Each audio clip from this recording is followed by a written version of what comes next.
Let me just give a look out here. Check. Oh. Yes,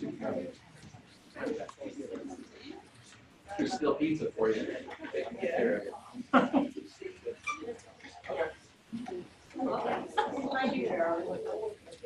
She really? Yeah, she's gonna go watch it.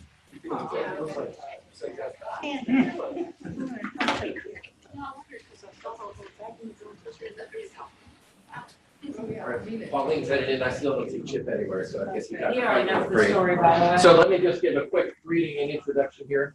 So I'm talking to the camera there for the people online. Everybody online say hi. Hi. And greetings to you all. Thank you for coming to our second master class. Again, we're hearing about the story and favorite teaching topics of our faculty, all designed around us getting to know one another better as a community. Today, rarely do the metaphors that you use to describe a person have to also do with their profession. But I've known Lori, she is a pistol. You know, she's, She always kills it. And so when we were exploring folks that we'd love to hear the story and see where their passion comes from and also hear their background, she rose right to the top. So without further ado, thank you very much for sharing your story, Lori. So first off, I'd like to say, when Gail did hers, I swear I was rolling on the floor. I mean, it just got better and better. I don't think I'm that funny. You may find I am, but I don't think I'm that funny. All right, so I was born in Des Moines, Iowa, and my father was a pharmacist. My mother was a physical therapist, and we lived in a town called Clear Lake, Iowa, which was a vacation town. So it was a great childhood. Most people had second homes on the lake. We lived there full time. You know, we had 4 seasons. It was fabulous. I didn't realize how good it was until you're older and you look back and I think, wow. My father died when I was 13, so my mother took care of me and my 5. Wow. My dad was 55 when I was born, so he was much older, and I was his first child. So it was all about the girls. He was already retired. A fun fact is, because he was a compounding pharmacist, so when we go to the doctor and have to take antibiotics or whatever pills, we just took it to him. He'd crush it up, put it in something cherry flavored, and we'd drink it. To this day, I still struggle swallowing pills. I mean, those little mini Advils are the bomb because they're real small. But so it was a good thing when I was a child, not so good as when I became an adult. I took singing lessons, piano lessons, guitar lessons my entire life. I'm not very musical now. I sang in a band for 10 years when I should have been in college, but I wasn't. But I did live in ABAC with my friend who was in college. I was not in college at the time. I was a worker. I got out and found a job making $30,000 back when I was started. That was a lot of money. I was making a lot. There was no need for me to go to college. At 35, I decided, I'm not going to go very far in my career, which is law enforcement. So I did go to college at 35 years old. I went to Dartmouth College. I took remedial math for 3 semesters because I could not have it. The first semester I got about 6 weeks in, and I just went to him. I said, I just forget. We didn't do algebra when I was young. I said, I just forget. He said, well, I'm going to give you an incomplete. You stay in class, and we'll take it again. So I did that for 3 sessions. Finally, I passed it. It was fabulous. So then I get to TU in my college career, and I had to take statistics, which is terrifying. So I went to Dr. Graham. I wish he was here. Best teacher ever. And I said, this is not easy for me. You have any, things I can do from the get that'll help me, because I knew from the get it's going to be a problem. She said, well, you need to find a tutor. So I went home, found one of my young friends who knew statistics inside and out. I worked in Atlanta at the time. I lived in Atlanta. I drove from Atlanta, Georgia to Thomas University twice a week for 3 semesters. I'd stop in Albany to say hi to Chip and pick up my tutor, because not only did I want to learn how to do statistics and the other things I needed to do, I wanted to know the way Dr. Graham wanted me to do it so I could pass it. So she came right here, sat in class with me for an entire semester, and we'd go home, and on the weekends when I'd come home, we'd do statistics. But she did come to class with me, and Dr. Graham thought that was the best ever. I was very good at a calculator, still not very good. But I did make it through it thanks to Dr. Graham. All right, so let me tell you a little bit about my TU career. This is my 13th semester, or 13th year teaching. It is so rewarding to see people in law enforcement finally reach their educational goals that they didn't even know they had. Some people didn't even know that they wanted to go to college. But like me, after so long in the career, you had young kids coming out of school that were promoting above you because all you had was experience. You didn't have a degree.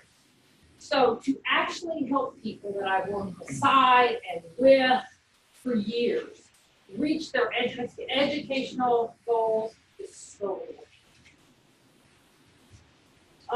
Okay, so how it started. Well, first off, I went to, I got my bachelor's degree from here, and Dr. Bruno just loved me. I don't know why, but he did. He's going, Laurie, I want me to put this thing online. Do you know how to do online stuff? Because Dr. Bruno, I'm still in your class. Do you know anybody? Literally, this is no lie. You can ask him. I said, Dr. Bruno, really? He goes, I said, my husband has a degree.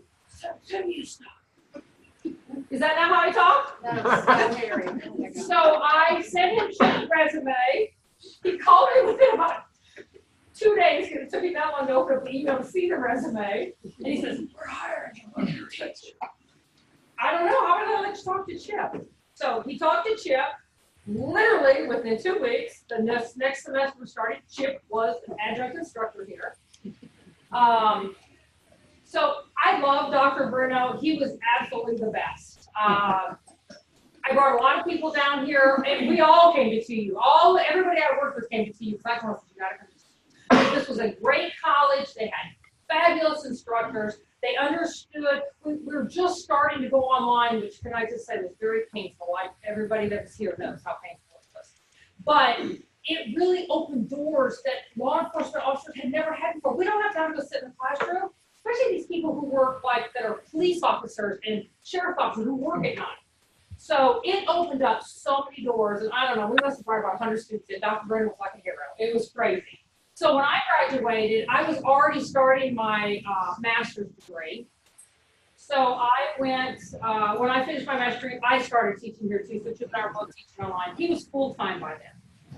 So then Dr. Bruno was leaving, and Dr. Landis called us and said, do you mind coming down here, Chip and I? My story is his story. We've been married for a little long time. She said, will you come down here and help us find a division chair? Where, Dr. Bruno's leaving, whatever. So I told Chip, I said, you should send your application. I don't know what this all entails, but I think you can really do it. So we came down here. Susan, you should remember this. You were sitting right there. We came down here. We went into Dr. Landis' office. I think Dr. Landis now, and that big conference table. And at the end of it, when we first walked in, she had like a stack of files this big. Chip and I sat down. I got out my notebooks because I'm always taking notes. And she said, okay, what we want to do today is we want to go through these. And if you can find, 4 or 5 that really you feel like. And Chip, somewhere in this conversation, says, oh, and by the way, I applied. She literally took that stack of files, swung it to the other end of the table, handed us 2 keys, 3 books, you're hired. Swear God, that's how it happened. So we come out and I'm like, I took on, I wasn't here on campus very much. Dr. Bruno did his own online stuff, even though we really weren't online. We didn't come to camp, and we didn't have classes in his office. We had classes in the classroom. So, literally, well, yeah, I know. Dr. Bruno was a good instructor. He was just old school. He was amazing. He wasn't a college student. We don't do like that. The books actually do. Dr. Bruno, the book's old, and I'm doing it every day. This is not how we do it. So all the people that I brought in, we'd always tell him what to do. The State Patrol landed a helicopter right up there in the front of this field and made him an honorary member of the Georgia State Patrol because of all the people that came through his program. And just thought he was amazing because he really was a great mentor. So Chip's the division chair. I'm a full-time instructor. We've never taught online before, but I feel sure we can do it. I just feel like if I fiddle with stuff long enough, we can. And that's where the online thing came. We told her that day, we can't come to campus. We both work full-time jobs. We're not quitting our full-time job. We'll do this at night, on weekends. And we did. We registered people by hand. I faxed it to Carrie. Carrie put it in the computer. I mean, it was kind of crazy the first couple of years, but it has been a fabulous career. I still enjoy watching people come to me who never believed they could even go to college. Not only go to college, but be successful at it. It's really rewarding.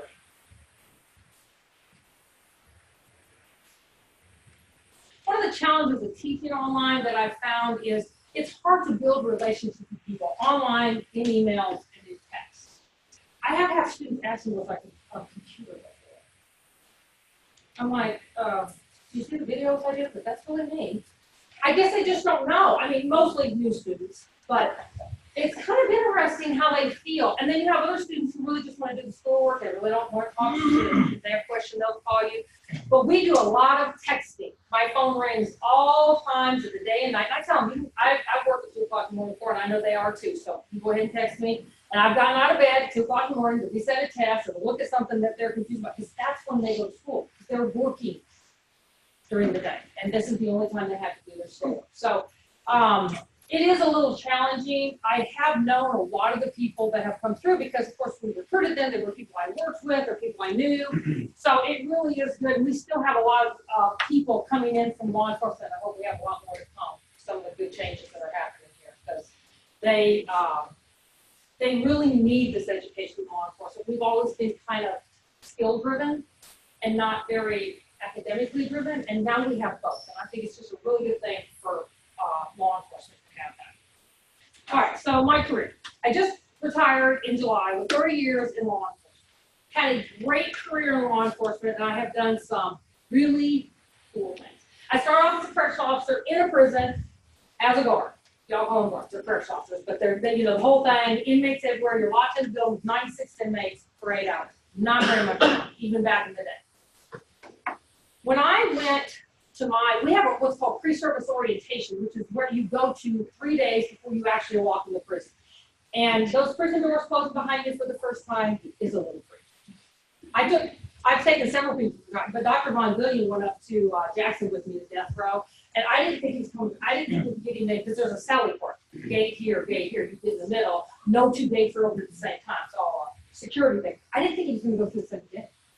We're going to go in there. The big shut gate. It was really freaky hearing those things close behind. So I spent 20 years of probably 22 years of my 30 years teaching. I worked in training. I taught officers everything they need to do. We have to have continuing education hours, just like teachers and what have you, mainly firearms. I have 37 law enforcement teaching certifications. So I've been a firearms instructor for about 25 years. I did, the regular classroom teaching where we teach, about MSDSs and the right to know about chemicals you use and CPR. And I mean, just the whole array of it. Every year there was something. I remember the year we taught about asbestos, and we had to learn how to say mesothelioma. I mean, seriously, I was like, oh, because every year there's something new. The federal government came down and put our female prisons under an injunction one time, and we had to teach all these extra classes to people who worked in those because female prisoners were getting pregnant here in prison. Nothing. So, really, a lot of things. But in training, I really did end up doing mostly firearms. So if anybody needs something I should have done, I can certainly teach you. I worked with the commissioner for 7 years. Prior to this last 5 years that I just finished, I worked with the commissioner for 7 years. I was like his special assistant on a special assignment. And I got to do things like for the legislature, and I would do like his PowerPoints for him and help him learn. Just because you're a leader doesn't mean you're good at standing in front of people. And he was an excellent talker, but it just made him nervous. It was hard for him to get his words out, so we would practice doing stuff like that. That was one of the best jobs I ever had, because I worked from home. I only went to Atlanta every once in a while, but there were about 15 times I went and I'd walk in the door and he'd go, meeting's tomorrow. 4 hours back. And then up the next morning at 3 o'clock to go 4 hours back. Because I didn't live up there then, because I didn't stay up there. Okay, so one of the cool things I did, Chip and I both worked the 1996 Olympics and Paralympic Games. Here are our, I'm passing these around because these are real Olympic ID cards. I brought his. I worked at the World Congress Center while I handled the media. So I was at the up escalator when the media would get off the media buses underneath and they'd come up. I had the best pins. Do you know what I'm talking about? The little pins that everybody collects for the Olympics? Best pin collection ever. I gave it to my niece, so someday maybe she can sell it for a lot of money. But I had like 3 bags full of pins. And they'd tell me about a new one, and I'd find somebody who had one. The World Congress Center was pretty cool. I only saw the opening ceremony. I didn't get to see that. Chip worked as an undercover person. Except he had a radio on with an antenna about this long sticking out of his back. I wasn't really undercover. So he would ride his bike from his undercover places, which included the World Congress Center, come over and have lunch with me. My little ID has a little sandwich with a line through it because we were gone for about, he was gone for about 4 months. I was gone for about 3.5. We ate sandwiches every day. I am so anti-sandwich. I told myself I can't eat another sandwich. It was crazy. So the other thing I did that I thought was pretty cool, I spent a year in Atlanta living. This is when I came to you twice a week.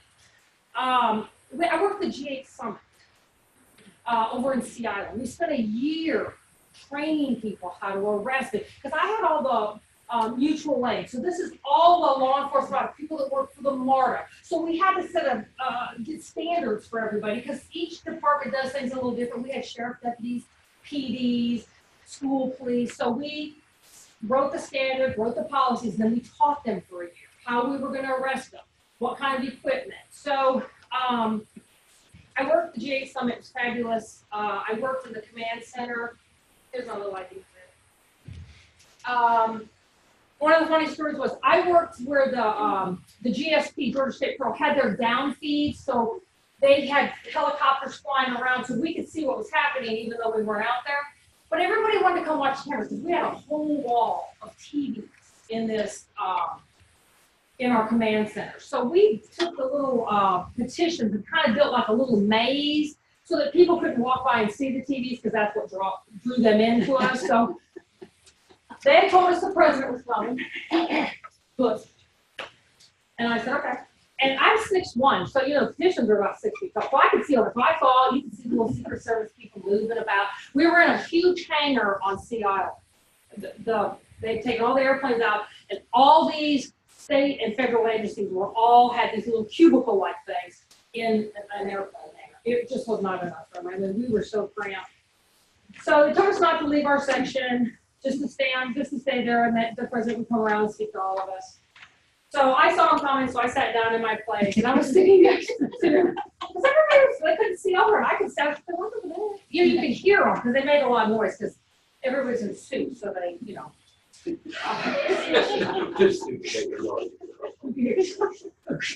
You know, and they all had, like, it was raining that day, so they all had their raincoats on.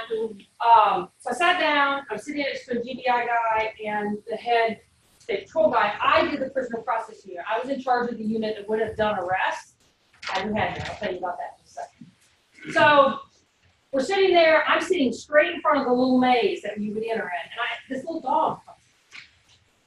And the guy next to me goes, now who in the hell has let a dog in here? Do they not know the president's here? And at the other end of the leash, who was it? The president. Got it.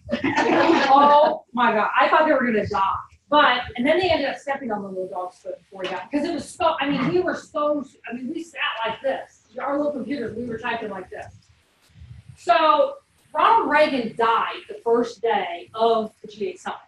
So all the people who were going to protest, raise sand, North California. So we didn't have the press. We didn't have the problems. After a year of training, we made one arrest. And the people who picketed and protested had walked across the bridge. We had to take them water. We had to go get the ambulance because it was 105 degrees. It was hot. It was in the middle of the summer. They almost died. So the one guy who finally, he did get across there, he raised the little hand, we did arrest. One arrest, we prayed for an entire year. I guess it's not what we do, it's what we were prepared to do, I That was pretty crazy, but it was good. It was a long training process. But I met a lot of cool people that did not work for the agency I worked for. I actually worked under parole at the time. Last 5 years of my career, I was a parole and probation officer in Albany, which I can just say is just a little scary. I mean, I'm really glad I'm not out there anymore. I mean, my sister and Chip would call, "Are you back in yet? Are you back in yet?" Because you have to go out at night. Just people are not there in 5 o'clock in the morning. It's dark. And there was a lot of stuff to be scared of. We had enough equipment on that 55 pounds in your vest and your duty belt with all the stuff you've done and all the other things you carry. We even started carrying Narcan, which is the drug that you give people who are ODing on opiate. We carried Narcan in case we came across one of our offenders that we felt like was having a reaction. We could give them the Narcan. It wouldn't hurt them if we judged it wrongly, but it would help them if it was really an opiate. So the biggest thing that changed from the beginning of my career to the end of the career, this pre-service orientation I went to, when I started in November 16th, 1989, they said the average age of an inmate was 37 years and 5 months. The last day I taught, I was in training, I taught one of the last classes a couple of months before I actually left. The average age of an inmate was 18 years. They're younger, they're more violent, they have no empathy, they're in gangs,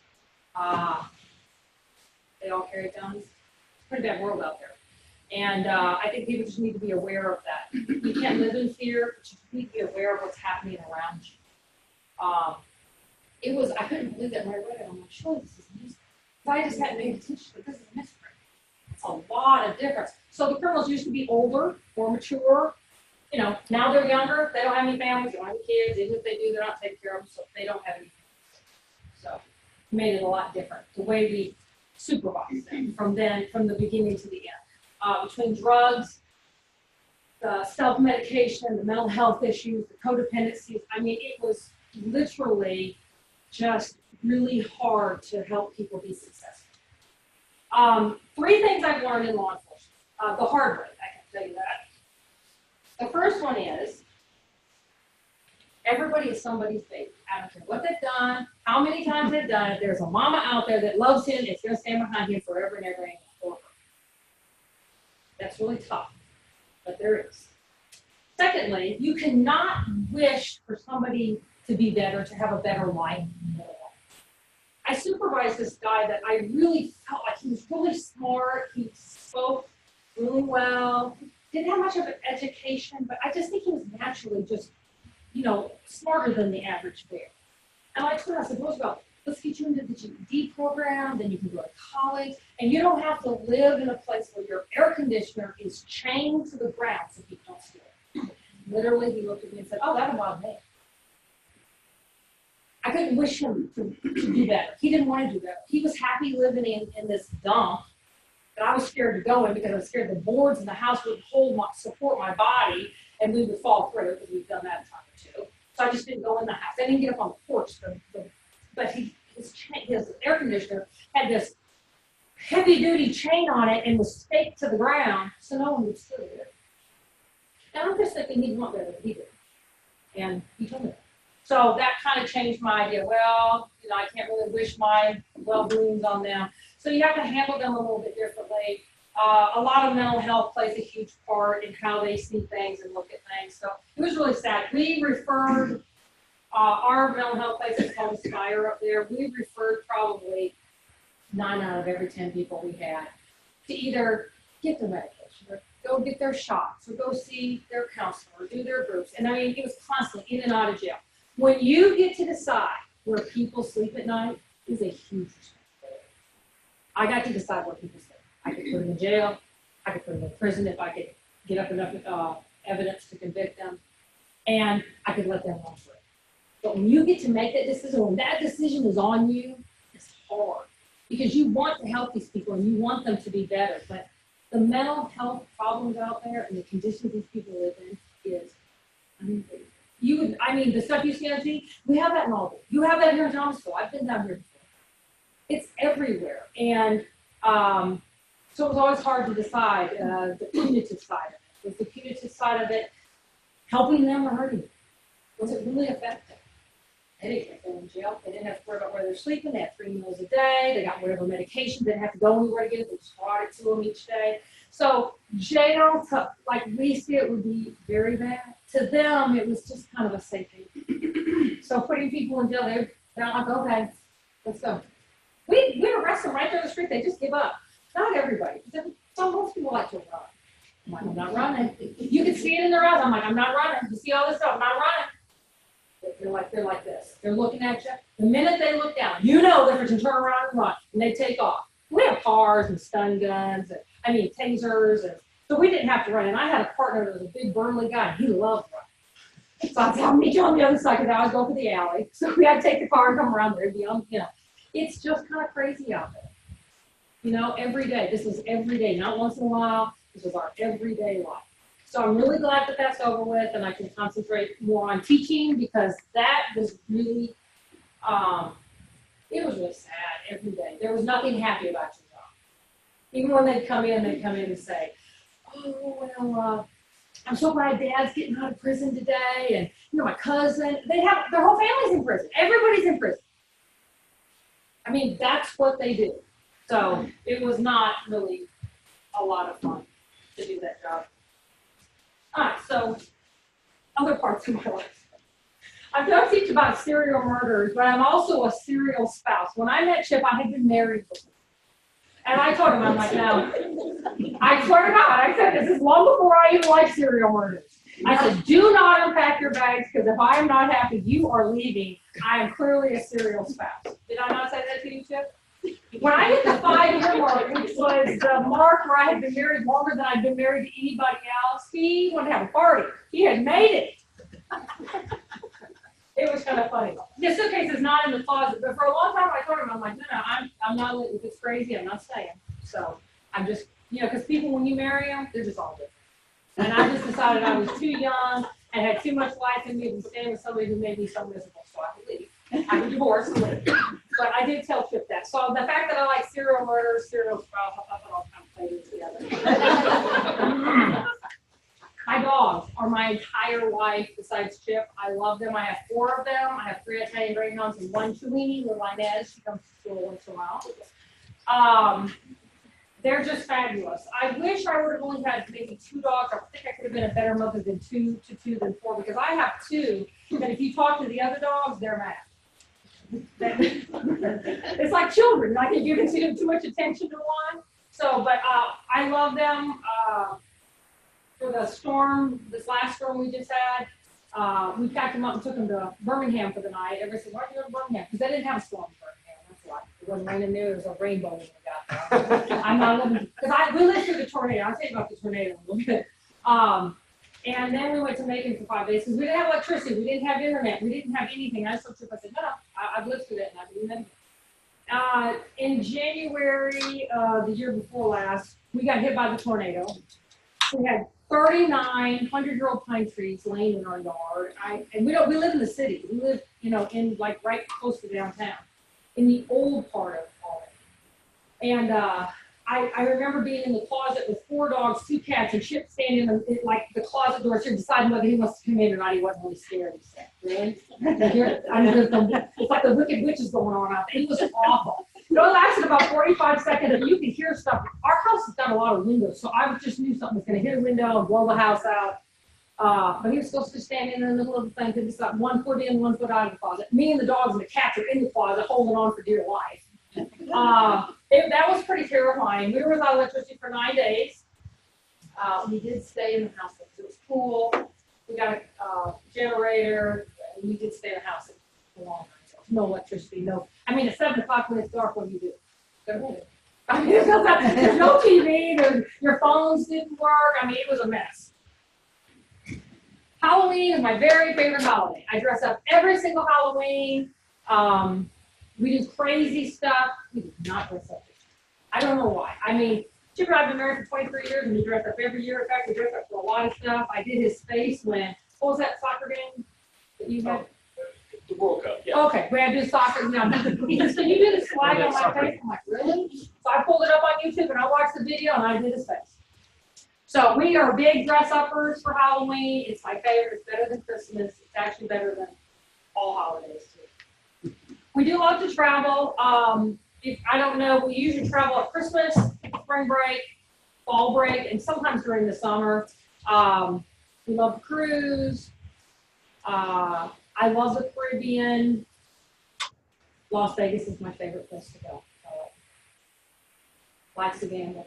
I usually always win, so I'm always in good shape. But we do travel a lot during those times. All right. Why do So you think you win? I don't know, but I can tell you it makes people mad. Because people sit next to me and go, I was just sitting on that. Because you don't mind losing. Yeah, that is right. I don't mind losing. If I lose, it's okay. I'm not gambling money that I can't live without. So I guess that's why. But people get so mad at me. I went on just a quick cruise, a little weekend cruise a couple of weeks ago. My sister came home with $1,100. I know, so good. All right, so let's talk about why you're here. Ted Bundy, my favorite serial killer. Love the serial killers. I like the psyche of them.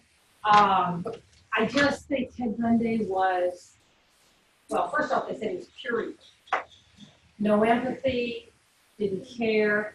Now, this is a serial murderers class, so I'm going to, some of the stuff I'm going to talk about is not real fun. But let me just tell you how he got started. When he was 14, he was introduced to pornography. But because of the demons he had inside of him that he didn't know he had at the time, he started just from watching pornography to going to sexual pornography that included sexual abuse, and it just wasn't enough. He needed more. It wasn't good enough to watch somebody rape somebody. He needed more. So he started. So they think he killed probably over 100 people. He was only convicted of 3. He was caught in Tallahassee. He went to law school. He was married and had a child. He convinced a guard to let him have a conjugal visit in prisons. Can I just say that before I was born, that they weren't doing that anymore? And he convinced the guard, his wife that he married in prison, that he met visiting some other guy in prison.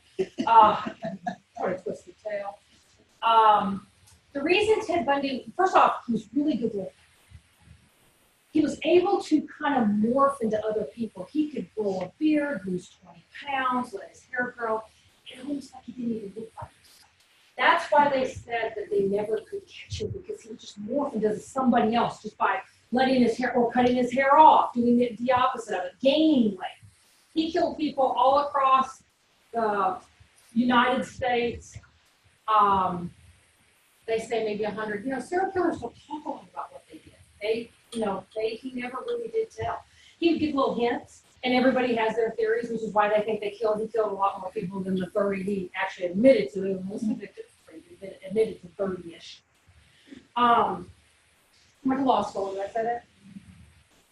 First time he killed was when he was 14, when the pornography wasn't enough. He wanted to do more. And he was, he would take his victims, usually club them in the head. Most of the time, the person would die because he's cracked their skull or something, but maybe not. He'd take them to a really out-of-the-way place, like out in the middle of a field or out in the middle of a forest. He'd do all this recon work because no one would be able to, he wouldn't know this place even existed. And he'd lay his little bodies out by the tree like they were having cooking. He was necrophiliac, so he was having sex with these dead bodies. He'd leave for a couple of days and come back. I mean, now your body, he was just evil. But he was so manipulative, he escaped from prison twice.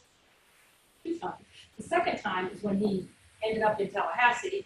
He went into the sorority house. He raped 4 girls, killing 2 of them. And then he also raped and killed a 12-year-old child, which really is what got him. He bit one of the girls on the buttocks in the sorority house. So back then we didn't have the forensics we have now. But they had enough from his dental records, because they were already on to him, but they just didn't have anything. You just can't arrest people unless you have evidence. So they kind of were watching him, and he had killed this young girl and took her off, into the woods, and he was coming back from there, and his car, he had stolen, didn't have a registration plate, stopped him, he was arrested. The guy didn't even realize who he was. He thought he just arrested, he could bring the guy down because the car was stolen. Got him in there the next morning, there was like 20 states looking for this guy. And the cop didn't even realize they were arrested, because, he hadn't watched the most whatever. Ted Bundy was put to death in the electric chair in Tallahassee. But he even reached out while he was in prison to investigators, the Green River Killer. They were talking about him. He even reached out to try to talk to them about the psyche of why people would want to kill. They did use some of Ted Bundy's information about the methodology of how you would do this and why you would do this to actually catch the Green River Killer. It was another killer. So, I'm not really fascinated with serial murders, but my students are always fascinated. And it is so interesting to watch them. It's kind of a reality check. It's an evil world. This kind of proves it. We don't really have serial murders now. I think they're the mass killers of the serial murders of yesterday. It's all about notoriety. Ted Bundy got exactly what he wanted. Everybody knew who he was. The whole nation was waiting for him to be arrested. They watched his execution. He was his own lawyer. He represented himself in his trials. And they said one of them he really did such a good job. He almost won that case. It is crazy, but to be that smart and have that much going for you, and to be a serial killer, this book talks about, we do highlight some serial killers in here, but we talk about the different kinds, like the Angels of Mercy. Does anybody know who Reggie Rachels is? He's the sheriff in Lee County, which is Leesburg, right above Albany. His sister, Terry Rachels, was an Angel of Mercy. She's in my serial murders book. We talk about her for one of the chapters. She worked at Phoebe Putney Hospital, and like Kevorkian, the people would be dying on their deathbed, didn't want to suffer, and she would give them whatever the drug is that stops their heart to put them out of their misery. And she went to prison. She went to prison for 3 years, and she now lives in Leesburg. She does not talk about it. I don't know her, but I know her brother because he's the sheriff and has been for years. So we worked with him. We talk about teen murders, husband-wife teams, or more than one person. That's real scary, because what happens when you husband either fight? You know what I'm saying? So, some of the stories that we talk about, how they overcome all the, difference of opinions of how we're going to do it and who we're going to do it to. We also talk about, some of the ways that these people get into this type. What makes you want to just go home and say, you know what? Oh, this serial murderer. I don't know. I do have a special prize for you. Now, again, I'm not trying to offend anybody. It is a serial murder prize. I have made each of you to take home a serial murder card. Now, it also is a kind of a do-it-yourself kit, if you will. And in here, you've got all the things. If you wanted to do serial murder, you could do it. Or you can just keep it for do some things right now. But, Or both. I was just doing okay. This is in your kit too. Here's the list of the things I gave you. Just random things I bought at Walmart, by the way. When I told Bill I was doing this, he goes, "What?" This is a picture of one of Ted Bundy's crime scenes. You will see some of the exact same things in this picture that I put in here. It doesn't take any special equipment. No one's going out buying anything. Really. These people are using whatever they have in hand. Do you have chloroform? What? I got them for you. Rope, duct tape, who would commit crime without duct tape? Wow. Flex ties, cup them up. Everybody said, the girl that was helping me put these together, she goes, "What are you getting them for?" I said, "To do their feet and their hands. They're not going friendly." Trash bag. I couldn't find body size. These are like long trash bags, and you put a small body. Flashlights.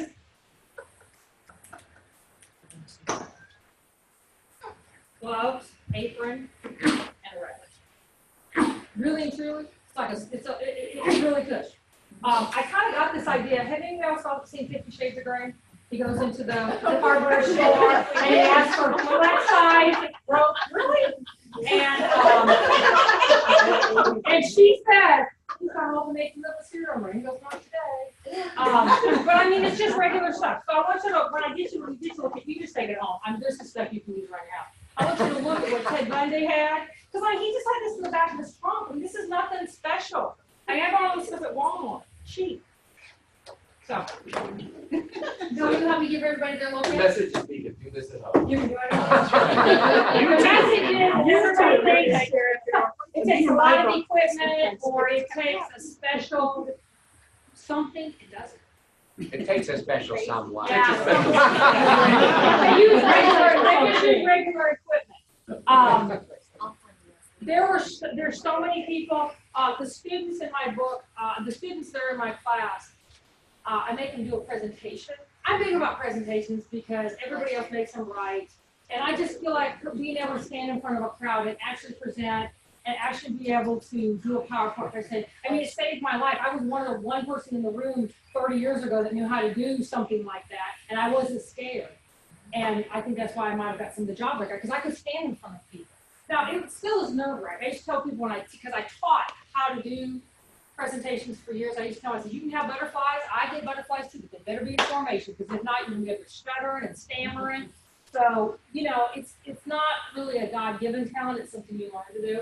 And I have them tape them. I tell them, I want to see you. I've had them chew their back and spit the back. I'm like, cut out, do it again. No, don't spit the back. Or chewing gum. Or, no, we don't chew gum. But it is such a good skill. And I have got some, as if they've come through the 4 years, so they've had to do all these presentations, they're amazing. I taught for Jenny Swearingen in the summer for a management training and development class. Their presentations were amazing. I could not believe it. And that's going to be a viable skill somewhere down the road. I don't know when, but when somebody is in a room and their supervisor is looking for somebody to do a PowerPoint, maybe stand up and talk about it, then you go race. Any questions about serial murders? I got a question for you about the Olympics. So was there a bombing at the Olympics? Yeah. There was a bombing. So what happened when for all? I was do you know where Lakewood Amphitheater is? Yeah. Okay, they cleared all that out and put a bunch of trailers, like mobile home trailers in there. And I lived out there because of where I worked at. Chip lived downtown in a high-rise called City Plaza that they built for, so they were building it, and I think they just rented it for the Olympics. So Chip was at home, and I had just gotten off the bus, because, we couldn't have any cars up there. Everything, we had to play the game. Yeah, it took us hours to get, 5 miles across town. But I was at home. It was scary, because we went on high alert. We went from 8-hour shifts to 12-hour shifts, and we needed more people, and they thought it was this Richard Jewell, and it was just kind of a hot mess. I don't think it really took away from the actual games themselves, because they were still, but it was just packed. It was like, should have the bomb, you should go home. I know, we got tickets to the volleyball day. It was just kind of crazy. Okay. I would have went home. If it was me, I just would have went home. That's just what it all at. Yes, Judy. Did you mention about how Keith does the videos for you? No. In my serial murder club, okay, Keith Howard works for us as an adjunct, and he is one of Georgia's profilers. That's where we give him the information about a case that we have, and he comes back and says, well, this is probably a white male, 25 to 28 years old, probably from an education. He does all this profiling of who it could be. So Keith has worked with somebody in every one of my chapters, except for one. And he was one of the main profilers on the John Benet Ramsey trial. So we talk about John Benet during that chapter. But he does a video for me. Instead of asking them regular discussion questions, Keith gives them kind of the information that's not in a book that you probably wouldn't know if you didn't work on the case, and then asks them some questions to answer in the discussion board. So that's what we talk about, is his questions from his little presentation. And he does a video for every chapter we have based on whatever theme it was, like teens or but it was a female serial murder. Most serial murderers are white. I represent everyone. Any other questions? The Paralympics, let me tell you a little bit more about the Paralympics was the murder ball, they call it murder ball. That stuff was amazing. Those people were in those wheelchairs. I mean, they sling out of the wheelchair. It was crazy.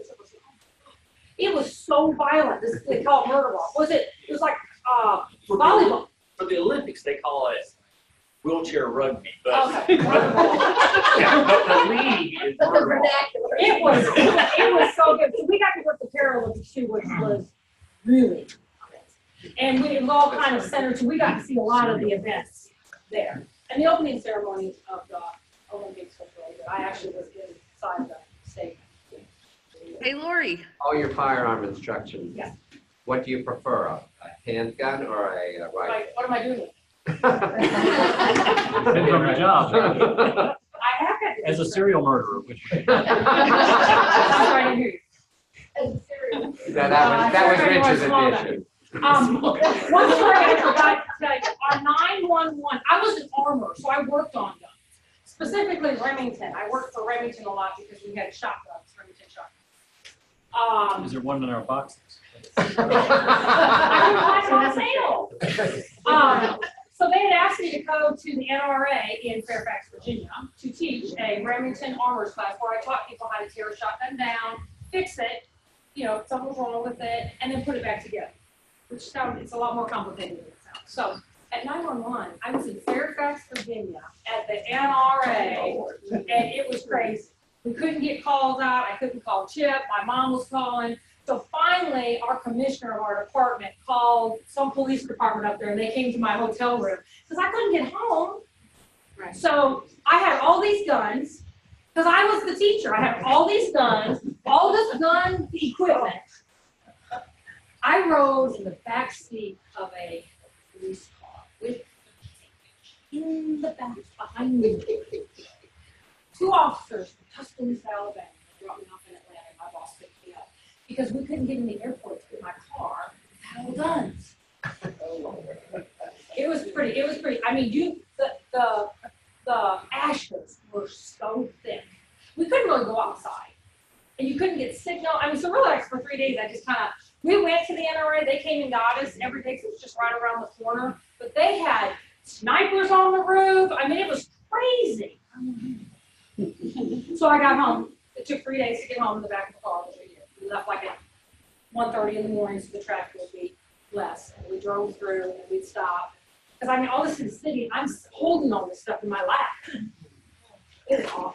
But I made it home. But yeah, that was a pretty hairy thing. I didn't talk to my mom for 3 days. I don't know how long it was for. I don't think I talked to my mom before I actually talked to Chip. But he couldn't get out. There was nothing. It's just that the whole place just shut down. And it was so awful watching him. So close. Okay. I want to give everybody a break before back to the Senate. I Thank you wanna so give you much, your-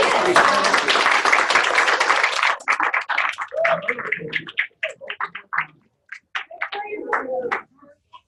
Take these home, enjoy them, but stay out of the papers if you Yeah, don't leave can. them at school, please. Take them home.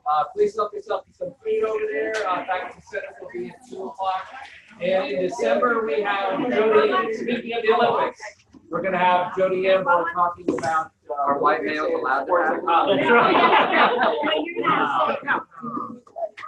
Yes. Oh, I'm coming. I'm coming to the business department now. They're just regular things.